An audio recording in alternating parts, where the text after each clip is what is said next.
Hey, what's going on, guys? MiniQ7B here. Welcome back to another episode of NASCAR Thunder 2000. It's episode number 127 today for our final season here at the Pepsi 400 at the Michigan International Speedway. Our last time around, we went to Watkins Glen, and of course, we all know how that goes. It's a bunch of pinball action there and a bunch of chaos there, but the man who survived it all finally gets himself a road course win. Jeff Gordon gets his third win of the year. He's one win shy of 100 total anyway. The drive for 5 is still alive, you know. He's only 115 back behind the point leader, Jason Keller. We're 41 back. Johnny Benson having a very impressive season, though, running third in the points despite not having a single win. He has 10 top 5s. 10. Meanwhile, Keller has 12. We also have 10 top 5s, but we also have 4 wins on the season already, though, for us. And we're hopefully we're going to have a little bit more before this is all over. Because I know we got some good tracks coming up for us anyway. Like Bristol. I mean, we didn't win Bristol last time. Richmond. It's hard to dance around Richmond because it seems like no matter what we do with that track, we're just going to be probably going to win that one. New Hampshire's going to be hell. Dover might be hell as well because of course, we had to start off with a default setup, just like we are at Michigan today. Martinsville, I don't even know what to say about that track, really. So yeah, we just have to go from there. We're using some of our, not our best stuff, but more like the better stuff, I should say. We have a car rating of 87 for this race anyway here today. Driving our normal Psyops livery today. Let's see if we can claw our way to the very front here at this very fast racetrack. As usual, we have to make sure we set to our default setup here and make the transmission manual. It doesn't make a difference. And we'll begin today's race here at this very fast Michigan International Speedway. Welcome, everyone, to Michigan International Speedway for MRN's coverage of the Pepsi 400. Michigan always produces some great racing. What do you think, Barney? This track is wide and fast. We may even see some guys go 3 and even 4 wide. There are several grooves to choose from here at Michigan. The McDonald's car seems to always have a good starting position at the speedways. Yeah, and I bet he's very thankful he always gets to start up front. It's usually a lot easier to stay out of trouble that way. How about the consistency shown by Jeff Burton? You know, I watched him in practice, and that car just looks good. Sometimes you can just tell by watching the car on the track who's going to be fast on race day without even looking at the speed charts. The 56 car has had some trouble in qualifying this year. Man, that's true. Maybe he likes having to pass all those cars on race day. I know I would prefer to start towards the front, and I'm sure he would too. But hey, he'll get there with some patience.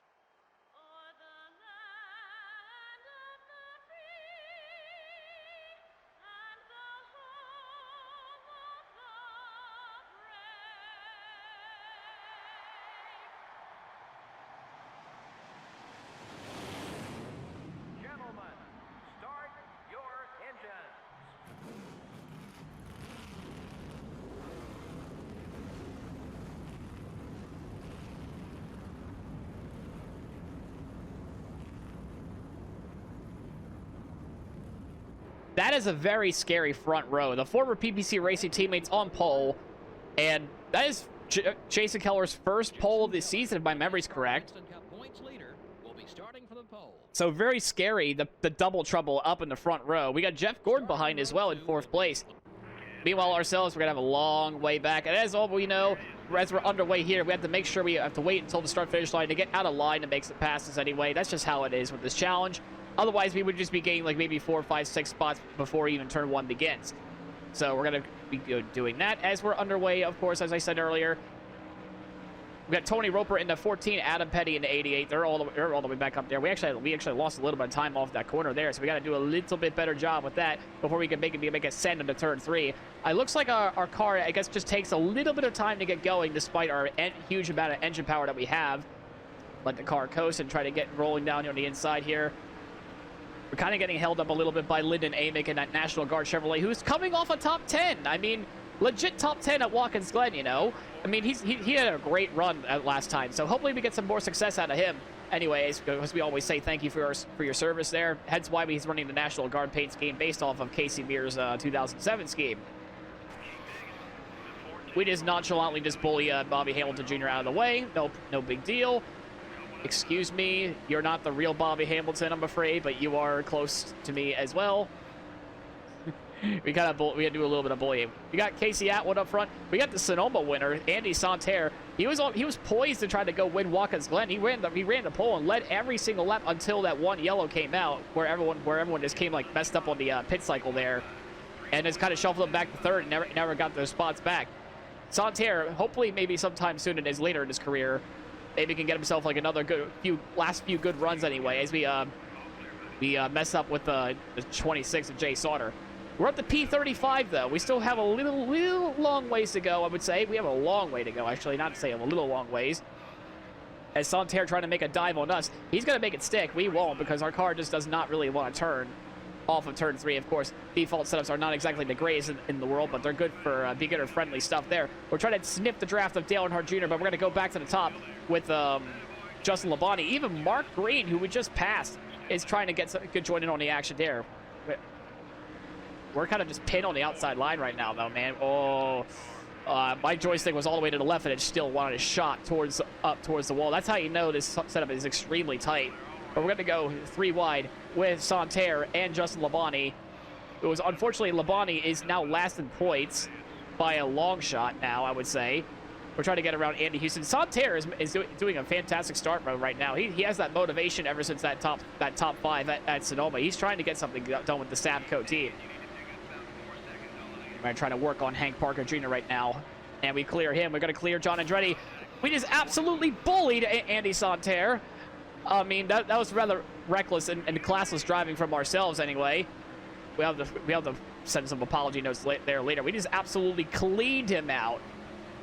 I completely overdrove that and just messed up his line and then some.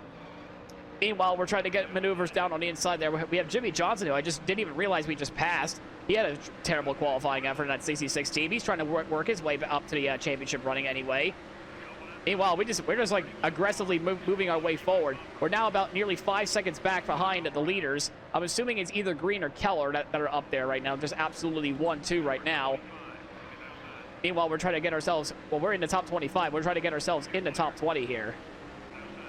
We are now finally working our way towards the top 20 as we're now 3 wide with Greg Biffle, Kevin Harvick, and I believe even Mike Borkowski there for a moment there as, oh, a little bit of wobbliness there from Jack Sprague in the 44. That's all the way up there. We're trying to get any sort of draft to get us going, because I know this track is it's Slipstream Simulator 2.0 as compared to like Auto Club anyway. So you're gonna need a lot of slipstream there. If we're just fighting to get back inside again, we're gonna just go dive it down into turn 1.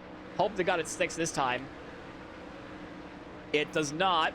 But we race respectfully this time, unlike the last time with Santerre. So thankfully, nobody died that time as we bully our way through inside the top 20.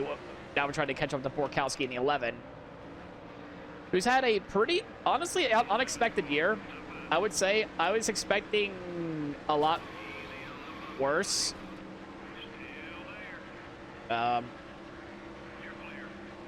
Unfortunately, that was not supposed to happen. I was just a little bit too busy focusing on talking, and then Spotter did not. I guess I must have not heard the Spotter say Carlo, and I just messed up Kevin Harvick's line there. So I'm really unfortunate there for him, and it's going to cost us a little bit as we're trying to get any sort of momentum to get back to Anthony Lazzaro that's up there at the 42. So my apologies there, Mr. Harvick.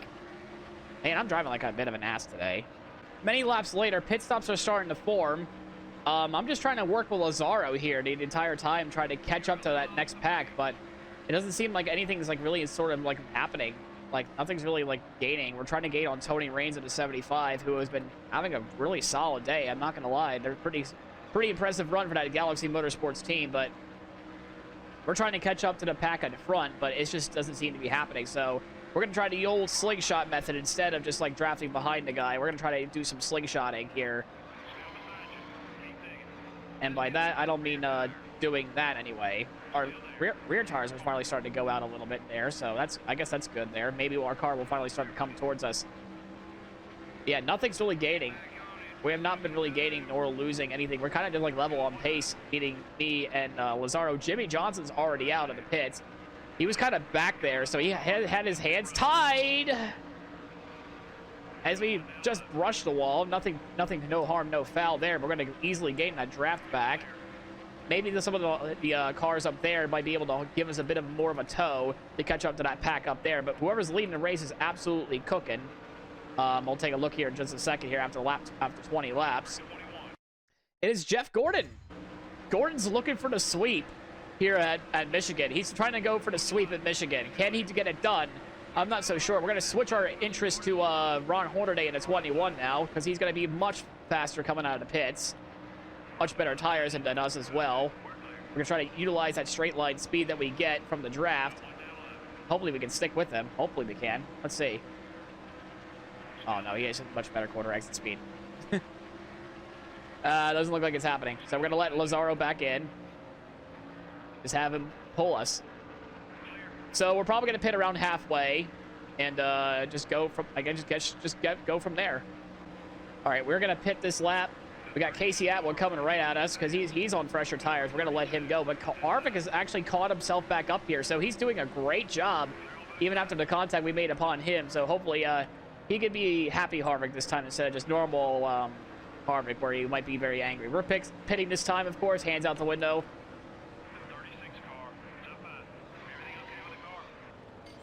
All right, good stuff there. We're going to go back to our normal adjustments, which is usually negative 3.0 on the wedge and 22 PSI. Yeah, that run was not exactly the greatest in the world, but we got to work on it.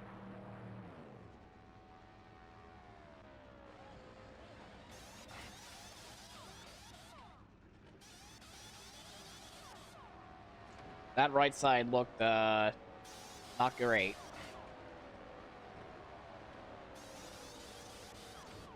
All right. I mean, it was about as expected, so we'll work with that. And we're going to rejoin the track here and do our best to get to where we need to go. The leader's now into the box. All right, so we gotta go fly in there because I think we are a lap down. The lead just changed. I'm not sure to who. Someone's still staying out. Most of the field's starting to really come on in now. So we're not going to lose too much time on the long run, I don't think. I guess I must have picked up some damage somewhere. I'm not sure exactly where I've gotten it from. I think I might have ran into Borkowski again. I would say I think I ran into him again on my way up here, and it just caused me a little bit of left front damage. But who's the leader now? It's Jeff Burton. So he's going long.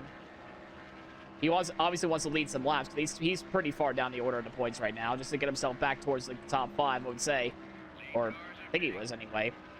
Yeah, he's still out there. He's hoping for a caution or something around the pit cycle to hopefully just jump everybody. We would be cooked if that was the case. So I think the pit cycle is complete. I want to say we're in 17th. Not great. That's actually not good news at all for us. That really is not good news. We got Jason Jarrett. Eric Nadu loses it in front of us. Right in front of us. We had a slam on the brakes right there. Thank goodness I was talking over that. Whoa, Jerry, whoa. He loses it right in front of us. That should have been race over for us because we should have just ran right into the back of him and finished him off right then and there. Oh, with literally nowhere to go for us. Wow. Okay, then. I just needed a little bit of a wake-up call this race. We're 4 seconds off of Casey Atwood. And the leader is now Jeff Green. Tony Stewart got up to second. Kurt Busch third. Gordon fourth and Keller fifth. So Green is trying to get himself that second win of the season. He's still got plenty of long time left to go, though. Jeff Gordon, you know, he's really good at this track. As we saw from the previous time we went here. He managed to get the win while we finished second here. It doesn't look like, unless a caution comes out for us, that we're going to get anywhere higher than maybe 13th or so for what it looks like here. We're kind of by ourselves at the moment, so I guess there's really nothing to really talk about. We have caught Casey Atwood, and Harvick has caught us. We're coming to 10 laps to go. We're trying to salvage any sort of chance and points that we can at this point. But it looks like the highest we're going to be able to finish is 14th.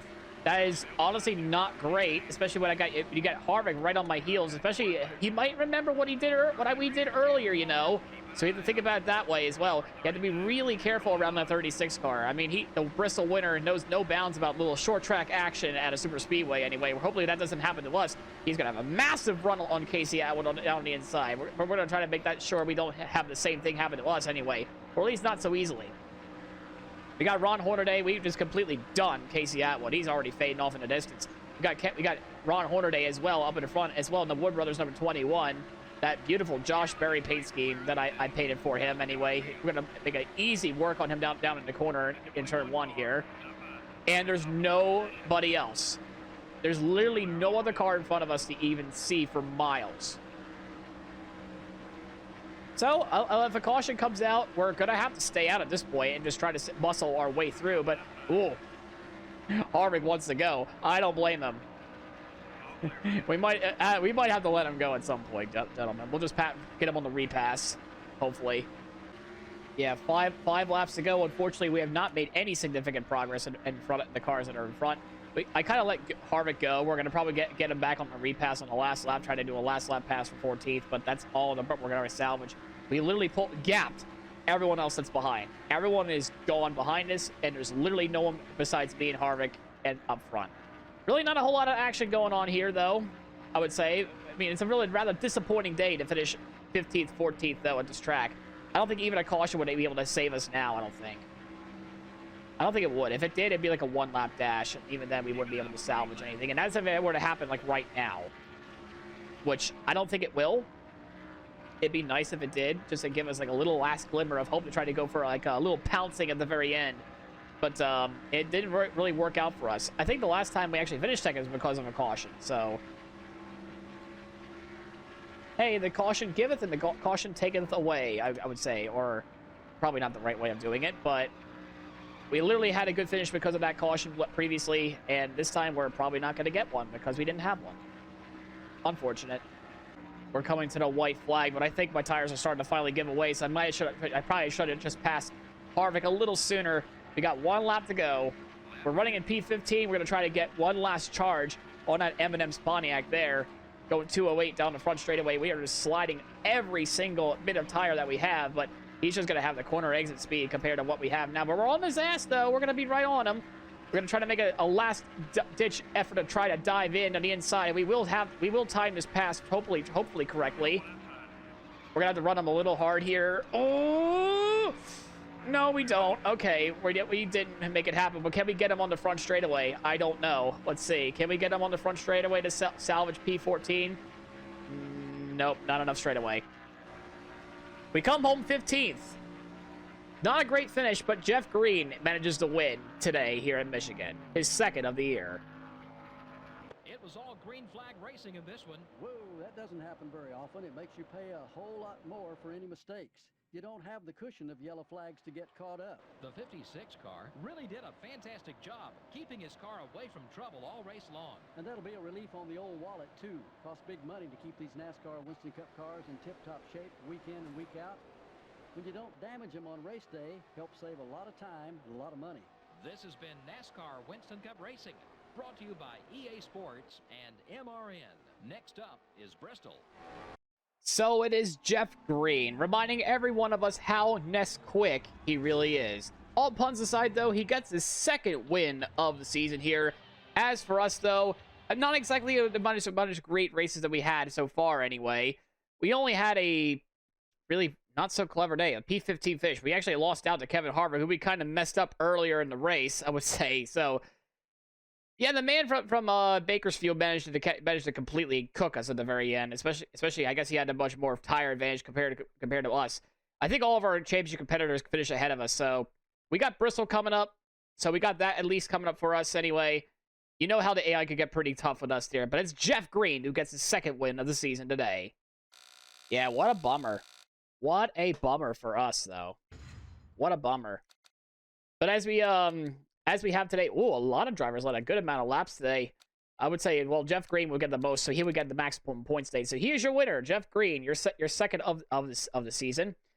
Jeff Gordon almost got the sweep done. He was just about 2.5 seconds short. He comes home second. Jason Keller, the point leader, gets third. Kenseth gets fourth. Benson gets fifth. So we're going to lose at least like one spot on the points now because of that. Stewart sixth, Jeff Burton seventh, Ward Burton eighth, Kurt Busch with a respectful ninth, and Nemechek, it rounds out the top 10. As you take a look through the rest of the grid, we finished 15th. Not a great day, I would say. And, oh, wow. Justin Labonte's season just gets even worse. Wow. You're already dead last in points, so this really doesn't help your case at all either. Blah. That's all we have to say about that is blah. Well, we got Bristol coming up, so that's going to be fun and chaotic, of course. We have to start a default setup once again for that track, but you know how it is with the AI. They get pretty held up quite a bit with that track, so pretty sorts like Monaco, and we did, in fact, lose a spot. We are now back down to third. With Johnny Benson now up to second in points, he's 66 back. We're 93 points back. So we have still a long ways to go, but thankfully we have some good tracks up in store for us. Jeff Green is now back up to fifth in points. Meanwhile, it's just kind of more like who wants the sixth place points more. Jimmy Johnson is now 172 points back, so hopefully he can get himself back up there too eventually. It's about time you got yourself your second win, my guy. And that'll be it for this episode, I would say. So if you like the episode, please leave a like, comment, subscribe. It helps the channel quite a bit. And as always, we'll see you in the next one at Bristol. Should be fun and chaotic. The Monaco of this game. See you guys then.